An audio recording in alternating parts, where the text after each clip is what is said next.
Hey everyone, welcome to another vlog of Painting Girls. I am Disha. Hope you are doing good. तो आज का मेरा vlog completely new mom के ऊपर है। अगर आप मेरा व्लॉग रेगुलर देखते हैं तो आपने चीज़ नोटिस की होगी कि आज का मेरा व्लॉग जो है वो काफ़ी टाइम के बाद आ रहा है, एक अच्छे गैप के बाद आ रहा है। वो इसलिए क्योंकि मुझे बीच में अभी सर्वाइकल का इशू हो गया था, बैक पेन का इशू हो गया था। मैं काफ़ी ट्रीटमेंट मुझे लेना पड़ा, फिजियोथेरेपी करानी पड़ी।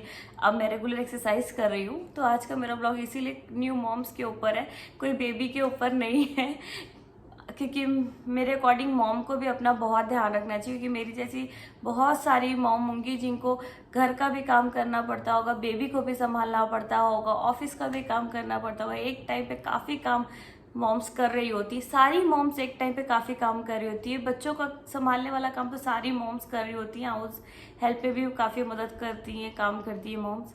तो ये सारा काम करते करते मॉम अपने आप को नहीं ध्यान दे पाती हैं। एक टाइम पे काफ़ी मल्टीटास्किंग कर रही होती।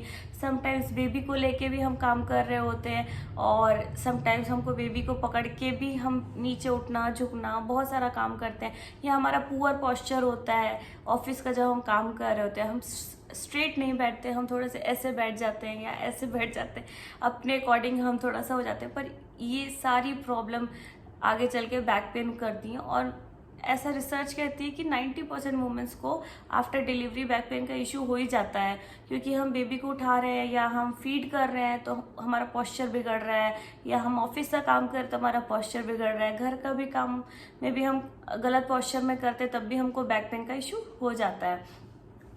तो आज का मेरा ब्लॉग कम्प्लीटली न्यू मॉम के ऊपर है, और मैं आपको बताना चाहूँगी मेरे साथ क्या हुआ। मैं फीड तो बच्चे को प्रॉपरली स्ट्रेट होके करती थी हमेशा, बट हुआ ये कि मेरे बच्चे को का वैक्सीन का टाइम था, उसको वैक्सीन लगी। अब वैक्सीन लगने के बाद उसको आया फीवर, जो कि जनरली बच्चों को फीवर आता है। तो जब उसको फीवर आया तो वो पूरे टाइम मेरे गोदी में चढ़ा रहा।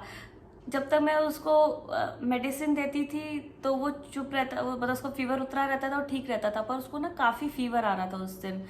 एक दिन का बस फीवर था और मेरी हालत ख़राब हो गई। उसको फीवर आ रहा है, वो पूरे टाइम मेरी गोदी। जब उसको बच्चे को फीवर आता है तो उसको सिर्फ अपनी माँ दिखती है। उसको लगता है कि बस इसी के पास मुझे कंफर्ट मिलेगा और किसी के पास नहीं मिलेगा। और बच्चों के लिए माँ सब कुछ होती है। तो बच्चों को सिर्फ अपनी माँ दिखती है। वो पूरे टाइम मेरी गोदी पे था। वो सो भी रहा था तो मुझे पकड़ के सो रहा था। जब उसको फीवर आ रहा था तो वो बहुत तेज़ तेज़ रो रहा था, पर उसको सिर्फ अपनी मम्मी चाहिए थी तो वो चुप हो जाता था।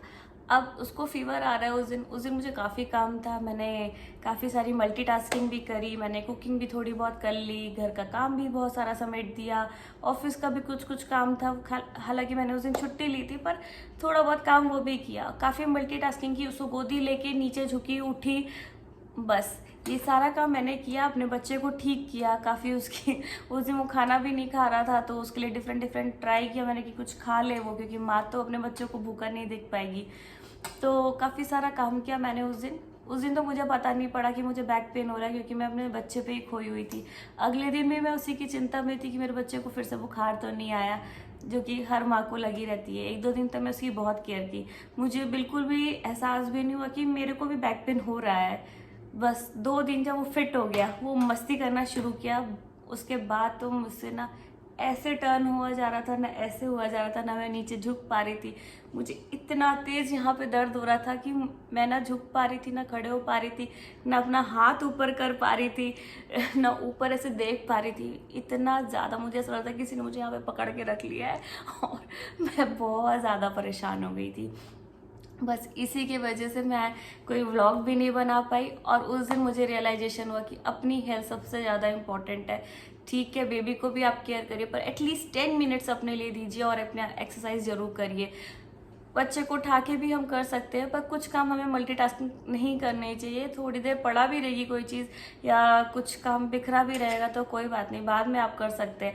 पर बच्चे को उठा के गोदी आप काम मत करिए। बच्चे को उठाने का भी पोस्चर हमें ध्यान देना चाहिए।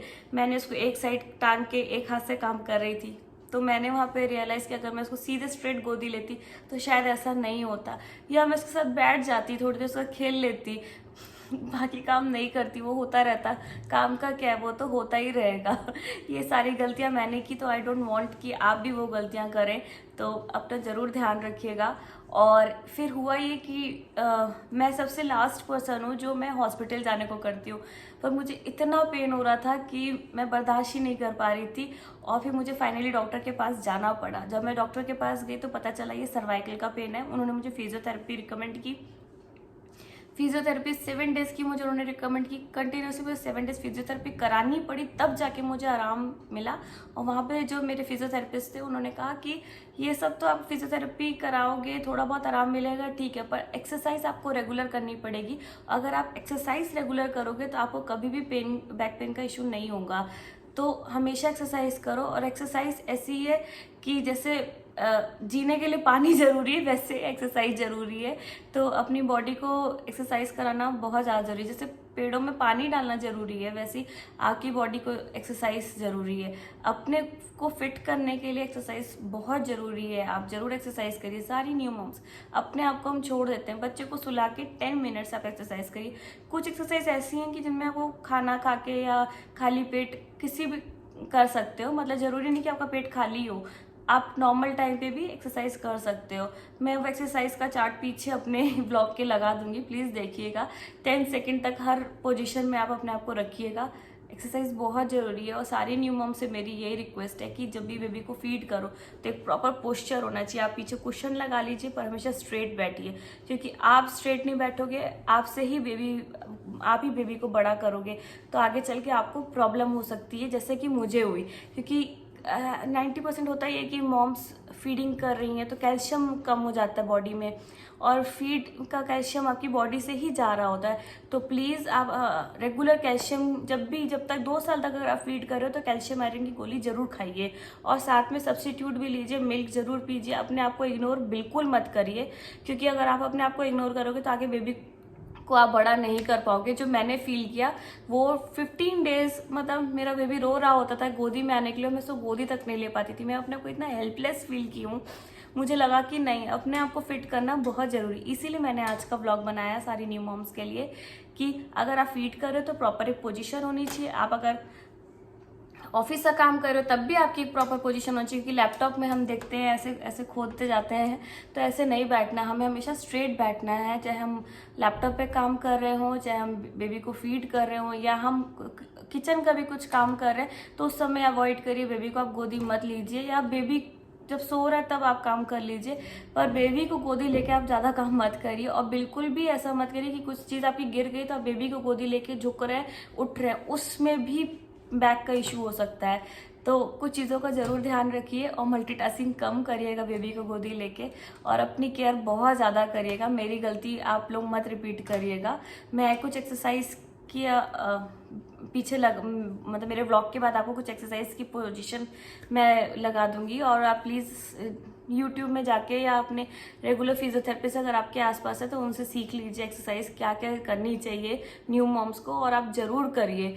ये बहुत ज़रूरी है, जैसे आपके पेड़ों को पानी डालना ज़रूरी है, वैसे आपकी बॉडी के लिए एक्सरसाइज ज़रूरी है।